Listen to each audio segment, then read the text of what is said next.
বিশ্বের সবচেয়ে শক্তিশালী সামরিক বাহিনীটি আজ এক এমন বিপজ্জনক পরিস্থিতির মুখোমুখি যা কেউ আগে কল্পনাও করেনি।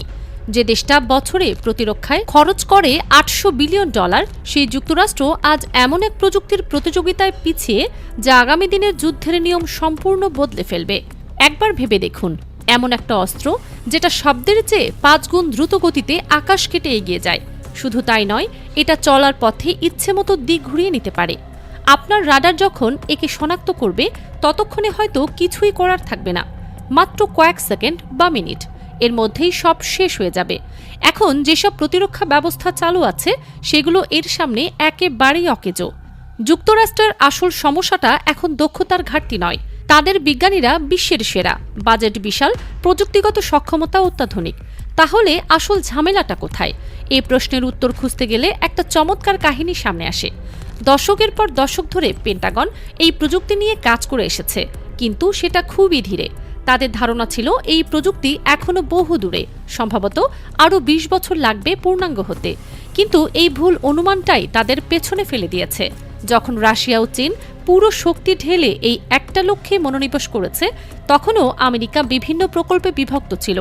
এটা এমন যেন একটা দৌড়ে একজন শুধু দৌড়াচ্ছে আর অন্যজন মাঝপথে থেমে ভিন্ন কাজ করছে। হাইপারসনিক মিসাইল কি জিনিস সেটা আগে বুঝতে হবে। সাধারণ মিসাইল একটা নির্ধারিত পথে চলে, কিন্তু হাইপারসনিক মিসাইল আলাদা। এটা ম্যাক 5 বা তার উপরের গতিতে চলে, মানে ঘন্টায় প্রায় 6000 কিলোমিটার কিংবা তার বেশি। কিন্তু সবচেয়ে ভয়ঙ্কর ব্যাপার হলো এটা উড়তে উড়তে নিজের গতিপথ পরিবর্তন করতে পারে।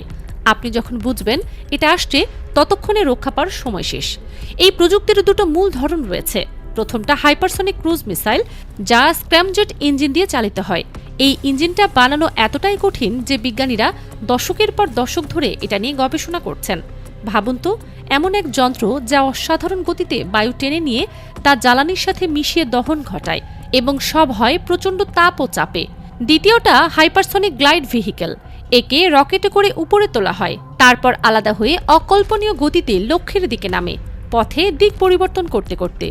যুক্তরাষ্ট্র 3টা বড় প্রকল্প শুরু করেছিল। প্রথমটার নাম AGM-183A বা air launch rapid response weapon. এটা বিমান থেকে ছোড়ার জন্য ডিজাইন করা হয়েছিল। 2021 সালে যখন প্রথম পরীক্ষা হয় তখন সবার মধ্যে উৎসাহ ছিল। B-52 বোমারু বিমানের তলায় ঝুলিয়ে রাখা হয়েছিল মিসাইলটা, কিন্তু উৎক্ষেপণের মুহূর্তে কিছুই ঘটেনি। মিসাইল আটকে থেকে গেল, সম্পূর্ণ ব্যর্থতা। দ্বিতীয় পরীক্ষায় অন্তত ছোড়া গিয়েছিল, তবে সেটাও সম্পূর্ণ সফল ছিল না। তৃতীয় পরীক্ষা আবারও ব্যর্থ। চতুর্থবার কিছুটা সাফল্য পাওয়া গেল। মিসাইল ম্যাক 5-এর বেশি গতি অর্জন করল এবং লক্ষ্যবস্তুতে আঘাত হানল। মনে হলো এবার ঠিক পথে আছে সবকিছু, কিন্তু পরবর্তী ঘটনাগুলো আরও রহস্যময়। 2023 সালের মার্চে আরেকটা পরীক্ষা হয় এবং সেটাও ব্যর্থ হয়। এরপর 2024 সালের শুরুতে পরপর দুটো সফল পরীক্ষা সম্পন্ন হয়। সবাই ভাবল এবার হয়তো কাজ হচ্ছে, কিন্তু 2024 সালের ডিসেম্বরে হঠাৎ বিমান বাহিনী ঘোষণা দেয় তারা পুরো প্রকল্পটাই বন্ধ করে দিচ্ছে। এই খবরে সবাই স্তম্ভিত। কেন? এত দূর এসে হঠাৎ সব শেষ করে দেওয়ার কারণ কি? সরকারি ব্যাখ্যা ছিল তারা নাকি অন্য প্রযুক্তিতে মনোনিবেশ করতে চায়, কিন্তু ভেতরের খবর ভিন্ন কথা বলে। প্রথমত, প্রতিটি মিসাইলের খরচ পড়ছিল $17 বিলিয়ন বেশি। দ্বিতীয়ত, এটা শুধু স্থির লক্ষ্যবস্তু আঘাত করতে পারত। আধুনিক যুদ্ধের জাহাজ, ট্যাঙ্ক, মোবাইল লঞ্চারের মতো চলমান লক্ষ্য ধ্বংস করার সক্ষমতা না থাকলে সেই মিসাইলের কি দাম? এটা যেন একটা দামি স্পোর্টস কার যা শুধু সোজা রাস্তায় চলে, বাঁক নিতে পারে না। মজার বিষয় হলো, সরকার প্রকল্প বাতিল করলেও লকহিড মার্কিন কোম্পানি নিজস্ব তহবিলে কাজ চালিয়ে যাচ্ছে। তাদের বিশ্বাস ভবিষ্যতে এই প্রযুক্তির চাহিদা হবেই এবং তখন সরকার তাদের কাছে ফিরে আসবে। দ্বিতীয় প্রকল্পটা হলো DARPA হ্যাক। রেথিয়ন কোম্পানি এটা তৈরি করছে। এটাও বিমান থেকে ছোড়া হবে এবং স্ক্র্যামজেট প্রযুক্তি ব্যবহার করবে। 2023 সালে একটা পরীক্ষা হয়েছিল যেখানে মিসাইল 5 মিনিটের বেশি সময় ম্যাক 5-এর উপরের গতিতে উড়েছিল এবং 300 মাইলের বেশি পথ অতিক্রম করেছিল। স্ক্র্যামজেট প্রযুক্তির জন্য এটি বড় অগ্রগতি, তবে পুরো অস্ত্র ব্যবস্থা তৈরি আর মোতায়েন করতে এখনও অনেক দূর যেতে হবে। তৃতীয় প্রকল্পটা সবচেয়ে উচ্চাভিলাষী, LRHW বা লং রেঞ্জ হাইপারসনিক ওয়েপন। সেনাবাহিনীর এই প্রকল্প স্থল থেকে উৎক্ষেপণযোগ্য, ডার্ক ইগল নামেও পরিচিত, যদিও এটা আসলে সম্পূর্ণ সিস্টেমের নাম। একটা ট্রাকবাহিত লঞ্চার থেকে এটা ছোড়া হবে। ভেতরে থাকবে হাইপারসনিক গ্লাইড ভেহিকেল। প্রথমে রকেট থেকে উঁচুতে নিয়ে যাবে, তারপর আলাদা হয়ে গ্লাইড ভেহিকেল অসাধারণ গতিতে লক্ষ্যের দিকে ছুটবে। এর পাল্লা 1700 মাইল বা তার বেশি। 2023 সালের জুনে কেপ ক্যানাভেরালে প্রথম পরীক্ষা হয় এবং সেটা ব্যর্থ হয়। গ্লাইড ভেহিকেল সঠিকভাবে কাজ করেনি। তবে সেনাবাহিনী বলছে তারা মূল্যবান তথ্য পেয়েছে, যা পরবর্তী উন্নয়নে কাজে লাগবে। নৌবাহিনীও একই প্রযুক্তিতে আগ্রহী। তাদের প্রকল্পের নাম কনভেনশনাল প্রম্পট স্ট্রাইক। এটা জুমওয়াট ক্লাস ডেস্ট্রয়ার এবং ভার্জিনিয়া ক্লাস সাবমেরিনে বসানোর পরিকল্পনা রয়েছে। প্রশ্ন হল, যুক্তরাষ্ট্র পিছিয়ে পড়ল কিভাবে? কারণগুলো জটিল। প্রথমত, সম্পদ বিভাজন। যুক্তরাষ্ট্রের প্রতিরক্ষা বাজেট বিশাল হলেও সেটা অসংখ্য প্রকল্পে ছড়ানো। চীন ও রাশিয়া নির্দিষ্ট লক্ষ্যে সমস্ত শক্তি কেন্দ্রীভূত করতে পেরেছে। দ্বিতীয়ত, আমলাতন্ত্র। যুক্তরাষ্ট্রে প্রতিটা প্রতিরক্ষা প্রকল্পে এত নিয়মকানুনের ভেতর দিয়ে যেতে হয় যে দ্রুত সিদ্ধান্ত নেওয়া কঠিন হয়ে পড়ে। তৃতীয়ত, ব্যর্থতা সহ্য করতে না পারা। একটা পরীক্ষা ব্যর্থ হলেই শুরু হয় তদন্ত, কংগ্রেস শুনানি, মিডিয়ায় প্রচণ্ড সমালোচনা। এতে সময় নষ্ট হয়, প্রকল্প থমকে যায়। বিপরীতে চীন বা রাশিয়া দ্রুত এগিয়েছে। চীনের DF-17 মিসাইল ইতিমধ্যেই মোতায়েন হয়েছে। রাশিয়ার কিঞ্জাল এবং আভানগার্ড মিসাইলও সক্রিয়। রাশিয়া দাবি করে তারা ইউক্রেনের বিরুদ্ধে এসব ব্যবহার করেছে, যদিও আসল কার্যকারিতা নিয়ে প্রশ্ন আছে।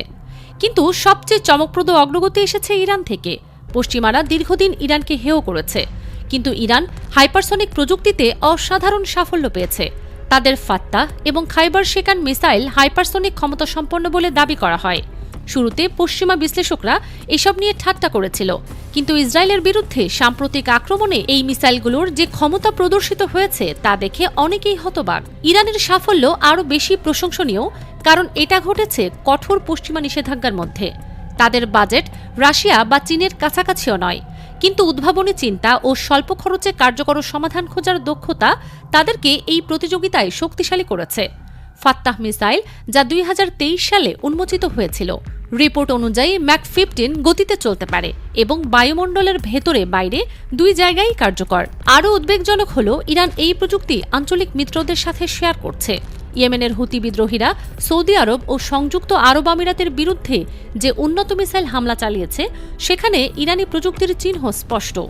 এটা মধ্যপ্রাচ্যের ক্ষমতার ভারসাম্য পুরোপুরি বদলে দিচ্ছে। ইরানের এই অগ্রগতি পেন্টাগনের জন্য সতর্কবার্তা। কঠোর নিষেধাজ্ঞার মধ্যে একটি দেশ যদি এই প্রযুক্তিতে সফল হয়, তাহলে বোঝা যায় এটা আর দূর ভবিষ্যতের বিষয় নয়, এটা বর্তমান বাস্তবতা। এবং যারা এখানে পিছিয়ে থাকবে তারা আগামীর যুদ্ধক্ষেত্রে মারাত্মক সমস্যায় পড়বে। যুক্তরাষ্ট্র এখন জরুরি ভিত্তিতে কাজ শুরু করেছে। পেন্টাগন নতুন করে বাজেট দিচ্ছে, নতুন পরীক্ষার পরিকল্পনা করছে, কিন্তু সময় দ্রুত ফুরিয়ে আসছে।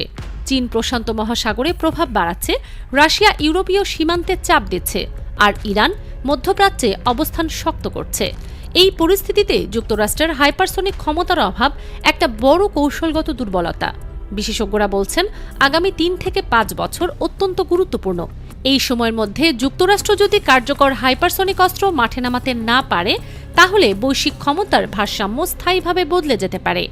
শুধু আক্রমণাত্মক অস্ত্রই নয়, এই অস্ত্রের বিরুদ্ধে প্রতিরক্ষা ব্যবস্থাও জরুরি। কিন্তু সমস্যা হলো, বর্তমানে কোনো দেশেরই হাইপারসনিক মিসাইল নির্ভরযোগ্যভাবে আটকানোর ক্ষমতা নেই। পেন্টাগন এখন বহুমুখী পন্থা নিয়েছে। বিদ্যমান প্রকল্প দ্রুত সম্পন্ন করার চেষ্টা চলছে, পাশাপাশি নতুন ধারণা নিয়ে গবেষণাও হচ্ছে। কৃত্রিম বুদ্ধিমত্তা দিয়ে হাইপারসনিক মিসাইলের গতিপথ পরিবর্তনের কাজ চলছে। নতুন জ্বালানি ও উৎপাদন পরীক্ষা হচ্ছে। কিন্তু প্রশ্ন থেকেই যায়, এসব কি যথেষ্ট দ্রুত হচ্ছে? ইতিহাস বলে যুক্তরাষ্ট্র আগেও পিছিয়ে পড়ে ঘুরে দাঁড়িয়েছে। দ্বিতীয় বিশ্বযুদ্ধে জেট ইঞ্জিন প্রযুক্তিতে জার্মানি এগিয়েছিল, পরে যুক্তরাষ্ট্র সেটা ছাড়িয়ে যায়। স্পুটনিক উৎক্ষেপণে সোভিয়েত ইউনিয়ন প্রথম হলেও চাঁদে পা রাখে যুক্তরাষ্ট্র। কিন্তু এবারের চ্যালেঞ্জ ভিন্ন। এবার প্রতিদ্বন্দ্বী এক নয়, অনেক, এবং তারা প্রত্যেকে প্রযুক্তিগতভাবে যথেষ্ট শক্তিশালী। ভবিষ্যতের যুদ্ধ হবে সেকেন্ড ও মিনিটের খেলা। কে এই প্রযুক্তিতে এগিয়ে থাকবে সেটাই ঠিক করবে কে ভবিষ্যতের বিজয়ী। এই মুহূর্তে যুক্তরাষ্ট্র যেখানে দাঁড়িয়ে, সেটা তাদের জন্য স্বস্তিদায়ক নয়। তাদের সামনে কঠিন পথ, যেখানে আর ব্যর্থতার সুযোগ নেই।